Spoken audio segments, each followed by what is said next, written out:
Hey everyone, this is Disc Junkie, and I really don't have time to do a proper intro today because I am already late. I'm actually on my way to the VHS collectors gathering in Sala, which you might remember. This is something which I've been going to for several years, and damn it, it's the wrong key. So yeah, we're on the way there, and I'm gonna pick up at least one person, I think. We'll see. So we'll be back in a little bit and show you more of this cool trip.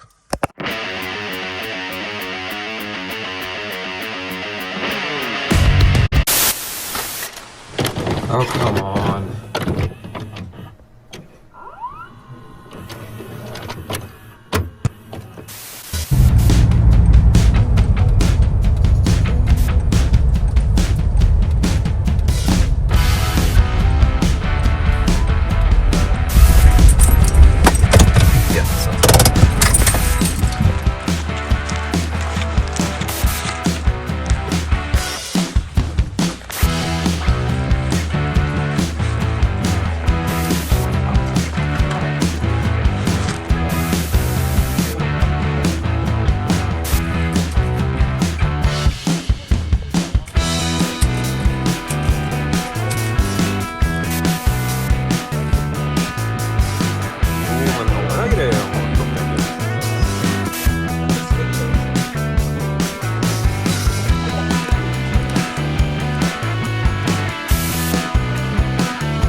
Och sen kom vi i kontakt med Something Weird Video i Seattle och gjorde 2 festivaler då.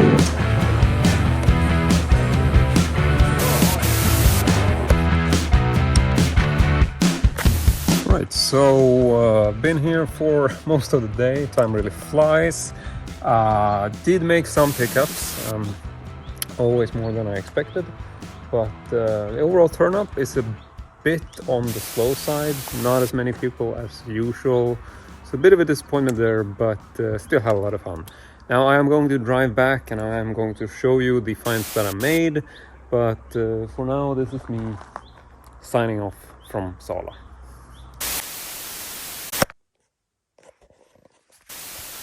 Alright, so it's a brand new day. I essentially got home quite late last night, a little bit just before midnight, so I didn't really have the time to shoot a follow-up segment to my video in Sala. But I thought I would do that now, just to basically show you the stuff I picked up. And so first up, I thought we would take a look at this really big and hefty book, which is actually a French book, which is a bit of a shame. But this is a French book on the quite well-known actress Brigitte Lahaie. I'm not sure if my pronunciation is correct there. Now, I got this from a friend of mine who was at the collector's gathering, and this is a really hefty, quite well illustrated book. And Brigitte Lahaie is essentially a French actress who did some pornographic films back in the 70s, I think between 1976 and 1980. So she is quite famed for this. I believe she has done some other films as well, but basically her pornographic years is the things that people mostly remember her for. So sadly, like I said, this is a book entirely in French. It is heavily illustrated, so it's still pretty interesting to flip through. It can be mentioned that the book actually includes a DVD, which is just in the back from the last page here. However, I realized that this DVD is also entirely in French, so it does actually have like an on-stage masterclass with Brigitte, and this runs for like a 1 hour and 58 minutes, so it's a really, really lengthy segment. But it's all in French and there's no English subtitles, so I don't know if I would have bought this brand new, but my friend sold this and, basically just wanted to get rid of it. So I got it for 100 Swedish crowns, which is basically 10 euro. And for that price, I felt that, well, I just had to grab it. I did realize afterwards that they are actually reissuing this in an English version. So I don't know if I'm going to be picking up that as well. But, I mean, for 10 euro, I couldn't pass this up. So this was Definitely a fine and a really cool book to flip through. It is very well illustrated, an absolutely beautiful presentation, and a absolute brick of a book. So regardless of the price and the fact that it's all in French, I think this was a pretty good deal. So did get that, and I just put some the pricing stickers I just put there for censorship. So we can actually move on and take a look at this one, which is the He-Man Masters of the Universe, starring Dolph Lundgren. This is the Swedish version from Sandrev's video, and not really like an expensive tape. I paid basically 50 Swedish crowns for this, which I'm pretty much sure that's basically what it's worth. So nothing too unique, but I do like this cover art. Feels like a very sort of campy cult kind of film. So yeah, just thought that was fun to add to my collection because I don't actually own that. Next up, we got a copy of David Lynch's Eraserhead, and this is a Swedish edition from SF. And I honestly don't see this a lot. Didn't pay too much for this. It basically came to 200 Swedish crowns, which might be more than I would have paid for a VHS generally. But to be honest, I don't remember the last time I saw this for sale anywhere. And I am quite a big David Lynch fan, so I thought it would be cool to have Eraserhead on Swedish VHS, because it's actually not particularly common these days, so I decided to get that. Next up, we got another adult title, or well, adult themed, which is All American Girls, released on the Max label. Oh yeah, the back cover is actually the same image, but I didn't censor it with the sticker, so might as well skip that. But yeah, this was 100 Swedish crowns, so not super expensive. Then we got this, which is Scars of Dracula. This is a Christopher Lee film, not a film I'm too sort of aware of, but I was really intrigued and I really wanted to get it because this is a really sort of unique edition, which I don't see a lot. It's from EMI Video, and it's this early version of EMI Video, which came in these small clamps, and it has this interesting sort of Swedish sticker on it, which sort of runs diagonally. And this isn't just that it was put on in a bad way, this is actually the way they put these stickers on. I can actually just compare this quickly to a few of the other movies I have from the same timeline. You can actually see, if I check my shelf here, here is another one, which is Aces High, and you can see this was basically the style they used for these stickers. So they are actually made to look like that. And I do have a couple others.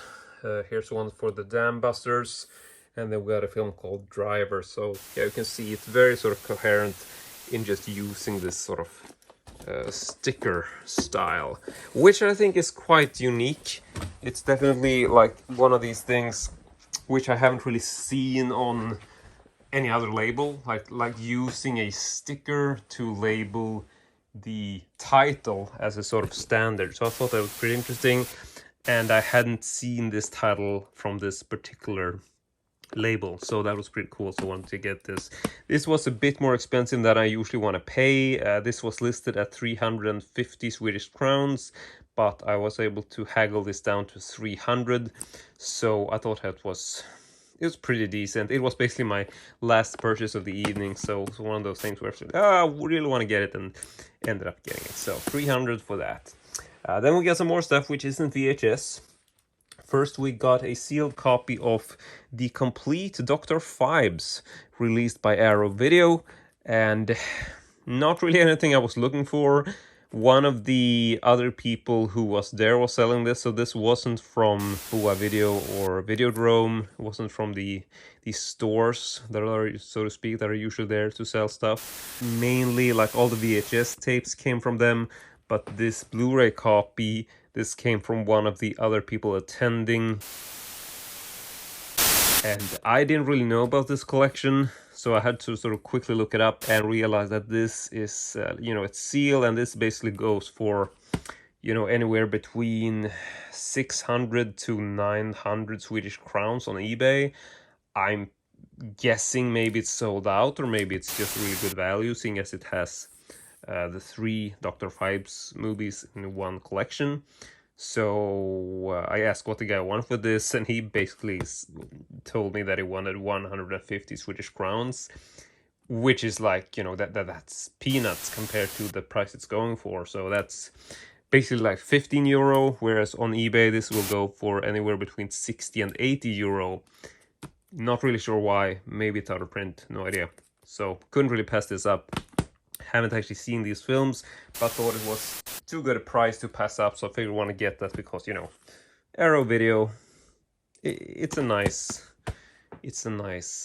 label to own. So if I find a good price on a Arrow collector's box like this, definitely want to pick that up.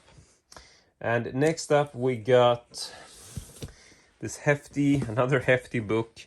This is actually a Swedish book. It is called Frigjorda Tider, which translates to Liberated Times, and the subtitle, if you will, is When the Porn Became Culture and the Culture Became Porn. And so this is this really, really hefty book, the same heftiness or the same weight as the Brigitte Lahaie book, so it's a really brick-sized book. I mean, I can read some of the back. I'll try to roughly translate this. So, there was a time when the pornography was considered radical, cultural, and liberating. The porn made its way into the fine salons and the fine culture and made little little excursions from the porn business. And the porn could basically be mixed up with any kind of art form. And it was considered as a tool to discuss politics, philosophy, and religion. And I can't translate this just offhand. But yeah, it's a really, really interesting look at pornography, sort of kind of through the ages, I suppose, and sort of the effect and the history that pornography has had in Sweden. And so, it has some really interesting sort of milestones for strange things that happened around porn in Sweden. Just some of the notes here. We have a Swedish volleyball club or such, which raised money by arranging sex shows. I never heard about this. So weird. Yeah, it's a really, really weird stuff. It's here that some of the members of ABBA wrote music for a softcore porn film. Yeah, there's just some really odd stories here about porn and the effects and the things that happens around porn in Sweden. So yeah, I'm probably not summing this up very well, but really cool book, which I would be really curious to look into. And then lastly, we have another book, which is also really odd. And this is a random book, which I picked up. I don't really know anything about this. This is one of the few books that was on sale, because generally this isn't really like a book sales kind of place, but this is something called stämningar or moods, if you translate it. And this is really cheap. Got it for 20 crowns, which is basically just like a couple of euro. I don't know much about this, but it is essentially a collection of illustrations, which just felt really on. It's basically drawings from a guy called Lars Höppner. Never heard of this guy, but I just started flipping through this and thought that these images were really interesting. Just very sort of odd, spooky stuff. And yeah, it just generally spoke to me as a very sort of odd title, which I wanted to own. And it was really cheap, so. But that is basically it for the entire lot. So got this odd book, then I got the Liberated Times book, got the Dr. Phibes collection, and Scars of Dracula, got the All American Girls, Eraserhead, He-Man, and the Brigitte Lahaie book. So that is 1,100 and 20 Swedish crown, which is roughly 110 euro in total for this bundle. But that is basically it. You get stuff that you never really expected. That's basically what happens, and that's part of the reason why I like to go to these things. So that is basically it for me today.